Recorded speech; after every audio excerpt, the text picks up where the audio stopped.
Escolha do técnico Hernan Crespo explicada, informação sobre Tolói, Luan, calendário de março. Vamos falar sobre Alisson, Diordiney, política e também sobre a Libra e a proposta do Banco Deicoval. Será que ela foi retirada? Bora entender todos esses assuntos no vídeo de hoje. Antes, já deixe seu like, seu hype, inscreva-se neste canal e também tem a opção para você se tornar membro, além dos nossos parceiros o Allplay para você garantir o HBO Max para assistir todos os jogos do Campeonato Paulista e da UEFA Champions League. Tem o link da Mandacal, cupom Alexander para você ter R$40 de desconto e também o link da nossa Futebol Interativo com 30% de desconto em qualquer curso.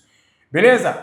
Bora lá falar sobre São Paulo Futebol Clube. Calendário do São Paulo de março, acabou fevereiro, e que maravilha que foi o mês de fevereiro para o torcedor tricolor, e agora já o confronto contra o Palmeiras vai ser no dia 1º de março, então agora o São Paulo tem um calendário que pode ser maior em um primeiro momento. São Paulo começa agora a sua trajetória no dia 1º contra o Palmeiras pela semifinal fora de casa. Caso passe, aí vai ter 2 jogos das finais do Campeonato Paulista. Os jogos já seriam no dia 4 e no dia 8. E a depender, o São Paulo pode ser mandante ou não. Se isso acontecer, esse confronto vai para o brinco de ouro.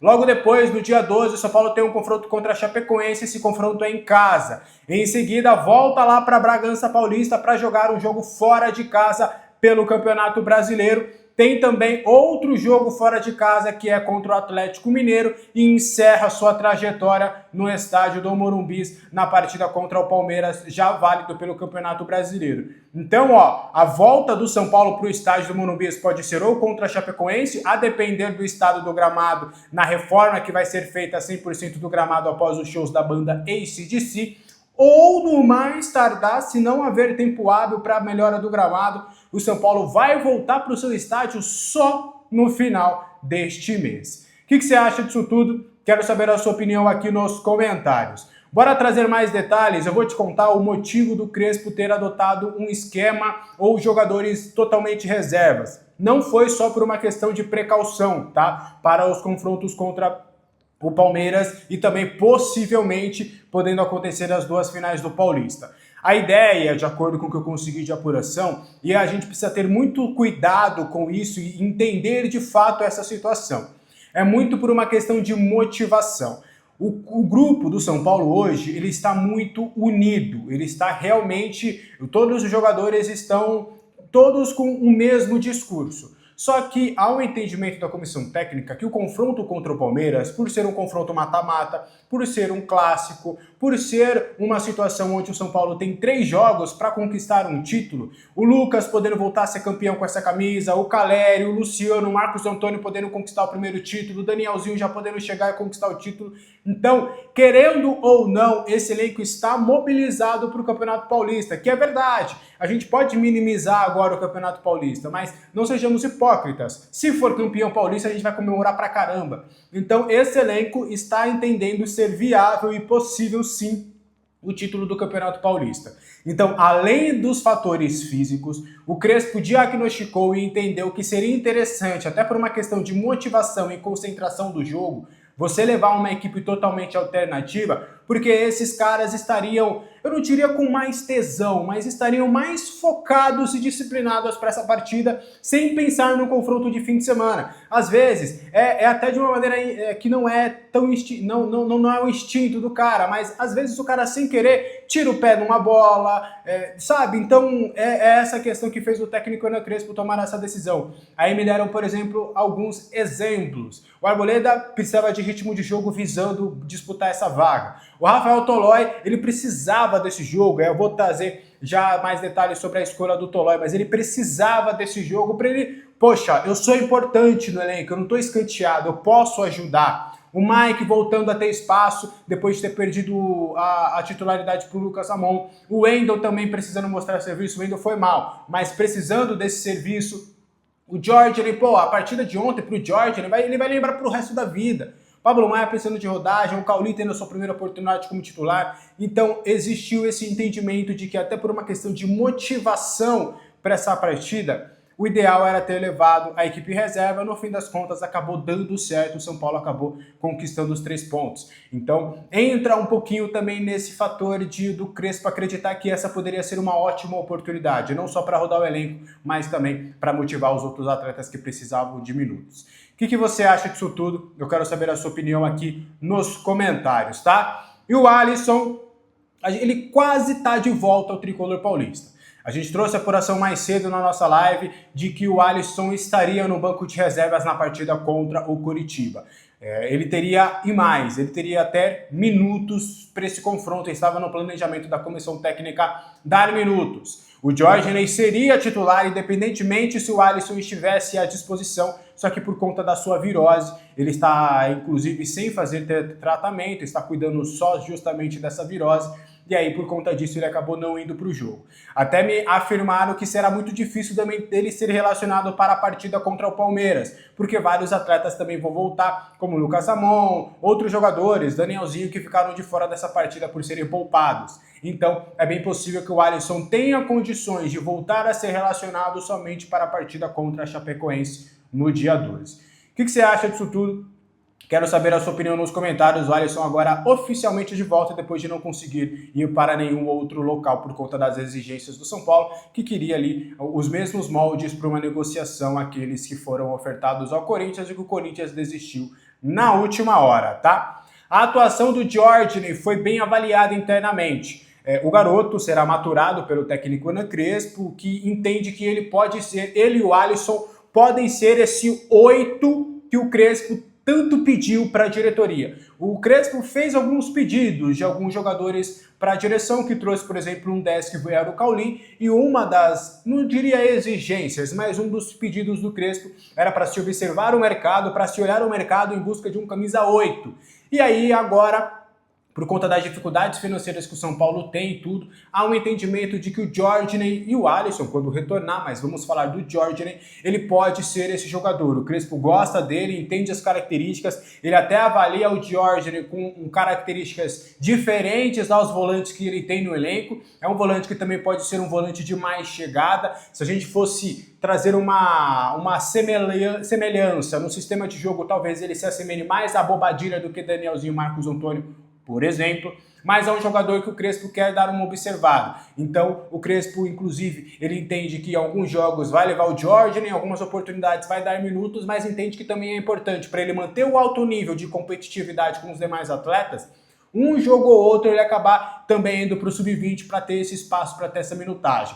Quem acaba perdendo espaço é o Hugo. O Hugo vai se tornando uma última opção muito por questões físicas. O Hugo ainda não está 100% depois do seu LCA. Ele precisa de ritmo de jogo, ele precisa de sequência. O problema é que ele já estourou a idade do sub-20, então ele não pode retornar para o sub-20 e ele também não tem como ter tanto espaço assim hoje no elenco profissional. Então eu não descarto até a possibilidade do Hugo, ainda nesta temporada, acabar sendo emprestado para ter minutos. Porque neste momento o que lhe falta é sequência, é ritmo de jogo. O Crespo não está conseguindo te ofertar isso neste momento. O que você acha disso tudo? Deixa a sua opinião aqui nos comentários. Eu gosto bastante do Jorginho. Acho que pode ser um jogador importante para a sequência desta temporada. A escolha do Rafael Tolói como titular para essa partida, ela se deu por merecimento e agradecimento. Eu vou te explicar um pouquinho. O zagueiro, ele é um líder do time, ele era capitão na Atalanta, ele tem o espírito de liderança, então fatalmente ele contaminou o elenco também com a sua liderança. Então, além de ser uma liderança positiva para o elenco, o Tolói ele é um cara que trabalha demais, gente. E isso a gente conversou com várias pessoas. O Tolói é um dos primeiros a chegar, um dos últimos a sair, e mesmo ele não tendo espaço, ele é um cara que, obviamente, ele fica incomodado com o fato de não ter minutos, isso é óbvio, o jogador quer jogar, mas não incomodado a ponto de ser de contaminar o elenco de uma maneira negativa, ou colocar uma pressão para cima da comissão técnica de uma maneira negativa. Não, é mais uma cobrança que ele tem sobre ele mesmo para ter mais espaço, para ter mais minutos, para ter sequência. Então é um jogador que é muito disciplinado, essa que é a palavra que foi me dita. O Rafael Tolói, ele é um jogador que ele tem esse perfil. Então o Crespo, analisando o dia a dia, vendo tudo isso, falou, cara, já que eu tenho um jogo para dar uma oportunidade para alguém, eu adoro o Dória, adoro o Ferrarese, o Alan Franco tem que jogar porque domingo ele não joga, o Arboleda precisa jogar porque o Arboleda ele pode jogar no domingo.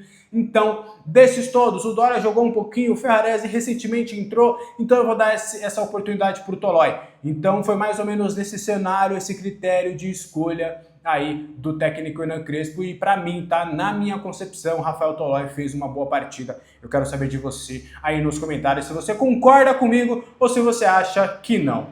Falando de novo nessas questões de reforços que eu trouxe, que o Diordine é o 8 que o Crespo queria, agora o Luan também é o 5 que o Crespo queria. O Crespo gostaria de ter um 5 no mercado, um jogador que tivesse características semelhantes ao próprio Luan, só que o de 2021. Só que aí com as dificuldades financeiras do mercado ele foi convencido pelo Maciz, ao Rui Costa, e ele mesmo também teve uma conversa com o Luan para dar mais esse espaço, esse protagonismo para o Luan. Ele gosta muito do atleta, ele tem uma aproximação muito grande, os dois têm um relacionamento muito positivo. O Luan é um jogador que corre pelo técnico e gosta bastante do Crespo, do tratamento que o Crespo tem com ele.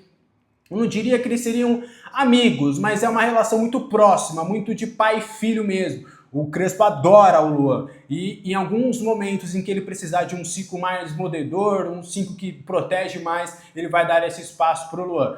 Confesso que na partida contra o Coritiba eu não gostei do Luan. Teve um outro jogo que, se eu não me engano, foi contra o Santos, que para mim ele entrou super bem, movimentando, ajudando. Se eu não me engano, foi contra o Santos lá na Vila. Mas ontem acho que ele não foi tão bem assim. Mas e agora? O contrato do Luan vai até dezembro deste ano. As conversas para uma renovação ainda não aconteceram. Você acha que o Luan merece mais essa oportunidade? Eu quero saber a sua opinião aqui nos comentários. Para mim, se tem contrato, tem que estar no elenco, tem que estar brigando por espaço e fica ali, meu irmão. Se não surgiu proposta, beleza. Então fica, trabalhe, busque seu espaço. E é para mim assim que tem que ser tratada essa situação do nosso querido Luan. Beleza? Só para fechar, só a atualização do Conselho de Ética, duas coisas. O Conselho de Ética deve dar o parecer sobre a situação de Mara Casares e Douglas Schwartzman, que eles podem ser expulsos já na próxima semana, além de escolher uma data para ouvir as defesas de Pinotti e Maris, tá? Naquele caso de eles serão investigados por terem comprado os áudios do camarote do estádio do Morumbi, aqueles áudios da Adriana Prado. Aí só para a gente fechar, trazer uma situação sobre Libra e Banco Deicoval. Essa informação foi dada lá pelo Rodrigo Matos, no seu blog do UOL. A gente vai destrinchar um pouquinho aqui também sobre essa situação. A Libra, ela está com a sua existência ameaçada, muito por questões políticas. Um dos principais motivos, inclusive, para o Banco Deicoval ter cancelado, retirado aquela oferta de 5, por exemplo, para o São Paulo, era 120 milhões por 5% dos direitos de televisão durante 15 anos. Essa proposta foi retirada. O São Paulo ainda estava estudando toda essa situação para ver os detalhes da proposta e também acabou sendo surpreendido com a retirada da oferta. Inclusive o São Paulo estava bem inclinado a aceitar essa oferta, mas agora essa oferta não existe. O Grêmio, ele já deixou a Libra e acabou indo para a FFU, que é agora o Grupo Forte Futebol União, era a antiga LFU. E agora o São Paulo e o Santos receberam propostas oficiais também para sair da Libra e fazer parte também deste grupo.